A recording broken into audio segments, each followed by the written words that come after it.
मुख्यमंत्री बनने के लिए सबसे बड़ी काबिलियत क्या होनी चाहिए? हमारा युवा का जो ओपिनियन है, सबसे जो बड़ी काबिलियत होनी चाहिए कि पढ़े लिखे होनी चाहिए। एजुकेशन का स्तर आप बाकी मुख्यमंत्री से और मनीष कश्यप का एजुकेशन देख लीजिए।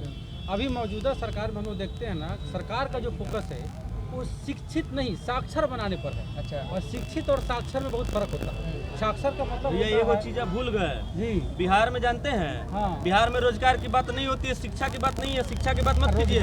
बिहार में केवल जातीय जनगणना करके जातिवाद पे 500 करोड़ खर्चा किया जाता है बिहार में ना। एक बात मुझे बता दीजिए, कोई भी जातीय जनगणना कर लीजिए, इससे हम आदमी को, एक आम आदमी, भैया हम मानते हैं दो जाते होता है, एगो गरीब होता है, एगो अमीर होता है, दुए जात होता है। गरीब भूखे सो जाता है, अमीर है राजपाट उसके पास रहता है, वो ऐसा आराम करता है। तो हम लोग को और गरीब से गरीब बनाया जा रहा है। राहुल जी, हम एक बात बताइए, जातीय जनगणना के बाद जिनकी पॉपुलेशन सबसे ज़्यादा है, चाहे जो भी हो, क्या उनका क्या रोजगार अलग से मिल गया? जनगणना होने के बाद उनको क्या ऐसा एडवांटेज मिला? कोई सबसे ज़्यादा रोजगार वाले हैं, सबसे ज़्यादा पॉपुलेशन वाले, इनको ये मिल गया, सबसे कम वालों को मिल गया। आप चाहे सोशल मीडिया पर चाहे जमीन स्तर पर अपना जो भी बहस कर लीजिए, करना वही काम है। जो पढ़ा लिखा आदमी है वही मुख्यमंत्री बनेगा बस। और मनीष कश्यप जी के एजुकेशन के बारे में मुझे लगता है बताने की जरूरत नहीं है। 9वीं फेल जो बैठा है उप मुख्यमंत्री बन के, 9वीं फेल बैठा है, कई बार आता है चंपारण की धरती पे। आइए, मनीष कश्यप पुणे के टॉप 10 यूनिवर्सिटी में से पढ़ के आए हुए हैं, सिविल इंजीनियर हैं, अंग्रेजी जानते हैं, सब चीज़ को समझते हैं, एनालिसिस करते हैं, जानते हैं। बिहार के गरीब घर में पैदा हुए हैं, एक फ्रीडम फाइटर के पोते हैं, एक सैनिक के पुत्र हैं, तो उनके घर में तो अवैध संपत्ति है नहीं, तो वो तो गरीबी को भी देखे हैं और आज गरीबों के बीच उठते बैठते हैं, खाते हैं। तो हमें ऐसा नेता ना चाहिए भाई कि हम लोग के बीच रुके, समझे, हमारी बातों को समझे, हमारे हक आवाज़ की लड़ाई को बुलंद करे विधानसभा में आके। ऐसा नहीं ना चाहिए हमें। अच्छा राहुल भाई, एक और आवाज़ उठ रही है कि मोतिहारी लोकसभा का चुनाव काफ़ी नज़दीक है और मोतिहारी लोकसभा से मनीष कश्यप को सांसद बनाने की भी बात चल रही है। भैया हमें की कोई बात नहीं, सांसद बहुत छोटा चीज़ है। अच्छा। हम लोग चाहते हैं कि भाई मुख्यमंत्री बने, राज्य का नेतृत्व करे, क्योंकि हमें एक चंपारण ही हमारा जिला हम नहीं मानते, हम पूरे बिहार को अपना जिला मानते हैं। एक चीज लोग काफी यह करे कि कोई भी जेल से निकलता है, कोई भी दुख परिस्थिति से सुख में आता है तो पहले माँ से मिलता है, अपने घर पे जाता है, लेकिन मनीष कश्यप अपने घर पर नहीं जाकर, उन्होंने एक चीज मैं बता रहा हूँ, उस चीज का बता रहा हूँ। मनीष कश्यप जी फ्रीडम फाइटर के घर में पैदा हुए और ये बहुत नसीब वाले जो होते हैं वही फ्रीडम फाइटर के घर में पैदा होते हैं।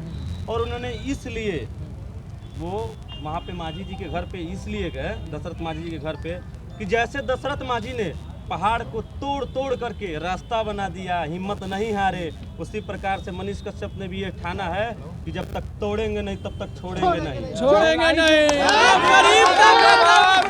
यहाँ पर लोग इस बात की नारा फिर से लगा रहे हैं कि जब तक तोड़ेंगे नहीं तब तक छोड़ेंगे नहीं। और यहाँ पे सभी युवा इस बात को ठान कर बैठे हैं कि मनीष कश्यप को मुख्यमंत्री बनाना। अगर आप सभी लोग मनीष कश्यप को मुख्यमंत्री बनाना चाहते हैं तो हम बोलेंगे कि मुख्यमंत्री बनाना है तो आप बोलिएगा यस, ठीक है। अगर बनाना चाहते हैं तब मेरे बात में मत बोलिएगा। मनीष कश्यप को मुख्यमंत्री आप लोग बनाना चाहते हैं? आप लोग मुख्यमंत्री बनाना चाहते हैं? देखिए, यह आवाज किसी पैसे दिया हुआ नहीं है, चुनावी सभा में बुलाया गया नहीं है, सभी फ्रीडम है। किसी मनीष कश्यप का न भाई है, न चाचा है, न बाप है, न पोता है, कुछ नहीं है। चंपारण का आवाज़ है और बिहार का आवाज़ है, पूरे बिहारियों का आवाज़ है कि मनीष कश्यप को मुख्यमंत्री बनाना है। कुछ और लोग कुछ कहना चाहते हैं जी? सबसे बड़ी चीज़, जब वो जेल से बाहर निकले तो उनका सबसे पहला जो बयान मैंने सुना मीडिया को दे रहे थे, हिम्मत तब बढ़ गया।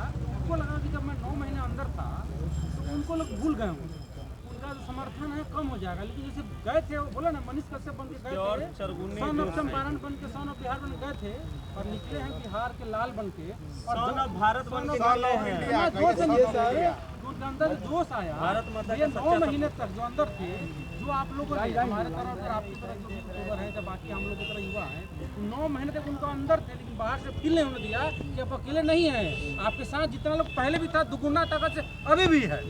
ये उनका हिम्मत डबल कर दिया। जेल से निकलने से पहले 24 घंटा पहले पूरे पत्रकार, इलेक्ट्रॉनिक मीडिया का और जितने चाहने वाले सभी लोग जेल के गेट पर रहते थे। आप ये मान लीजिए माइक लेकर के और कैमरवा लेके घूम रहे हैं, आप एक बात जान लीजिए, ये आज किसका देन है कि आप लोग हिम्मत से घूमते हैं कहीं भी? सही बात ये चीज़ तो मैं मानता हूँ मनीष कश्यप का देन है, क्योंकि पहले हमारे जिले में भी उतने पत्रकार नहीं दिखते थे, और हर एक गांव में पत्रकार है। और आजकल तो छोटे छोटे नन्हे मुन्ने बच्चे भी मनीष कश्यप बनना चाहते हैं, और वो भी छोटी छोटी समस्याओं भाषा में को कहूं तो दिखा रहे मनीष कश्यप को देखकर लोग आवाज बुलंद करना सीख गए हैं। हम भी है मनीष कश्यप भाई। हाँ भाई, कुछ कह रहे थे। मैं बोल रहा हूँ कि मनीष कश्यप एक ऐसी उम्मीद है जी जी, जो कभी मिटने वाली नहीं है। मनीष कश्यप उम्मीद के साथ साथ एक सोच भी है जो हर युवा के अंदर चली गई है। अच्छा, हम इस चीज़ को समझना चाहिए। सबसे पहली बात है कि हम धरातल की बात कर रहे हैं। जो बात उन्होंने बोली है एकदम सत्यता पूर्व, एकदम सही बोले हैं। जैसे उन्होंने बोला कि बिहार को मजदूरी को फैक्ट्री बना रहे हैं, एकदम सही है, बिहार को मजदूर को फैक्ट्री बनाया गया है। आप देखिए बिहार में कितना रोजगार है। अच्छा भाई, बड़ी बड़ी कंपनियां आने से पहले कहीं डरती पे है। रोकेंगे, क्रॉस करना चाहेंगे। मनीष कश्यप कहते हैं कि बिहार को मजदूर का फैक्ट्री बनाया जाए, आखिर क्यों? फिर लोग उन्हीं को सत्ता में क्यों बैठा देते, क्यों वोट देते, क्यों बदलते क्यों नहीं है भाई? सबसे बड़ा कारण है जातीयता। जातीयता। हमारे बिहार में हम ही जात के हैं, हम ही जात का वोट देंगे, हम ही जात का वोट देंगे। इसी के कारण ये मजदूर का फैक्ट्री बना हुआ है, और इसके खिलाफ मनीष कश्यप जी ने आवाज उठाया तो नेताओं को अंदर से खलबली मच गया। अरे यार, ये तो सत्य बात बोल रहा है। अगर सच्चाई बात अगर बोल दिया है, अब तो हम लोग का सत्ता रहेगा नहीं, क्यों नहीं इसको जेल में डलवा दिया जाए। अच्छा, यहाँ का नेता काम करने से भागते हैं, वो जानते हैं काम नहीं करना है, सिर्फ जाति के नाम पे वोट तो ले लेना है। और इन्हीं बात पर मनीष कश्यप ने आवाज उठाया कि सबसे बड़ा जाति होता है गरीबी और अमीरी, यहाँ के इससे बड़ा कोई जात नहीं होता है। 5 साल में यही सब कारण से उनको जेल में डाल दिया था का? बिल्कुल बिल्कुल।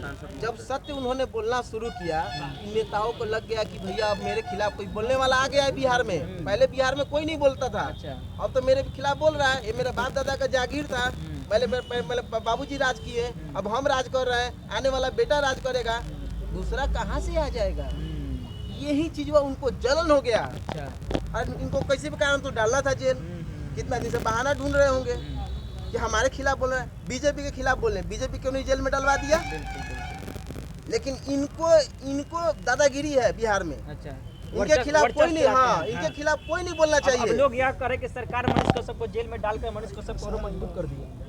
यही बात सही है, एकदम सत्यता बोले आप। उन्होंने मनीष कश्यप को जेल में डाला, मनीष कश्यप स्ट्रॉन्ग हो गए।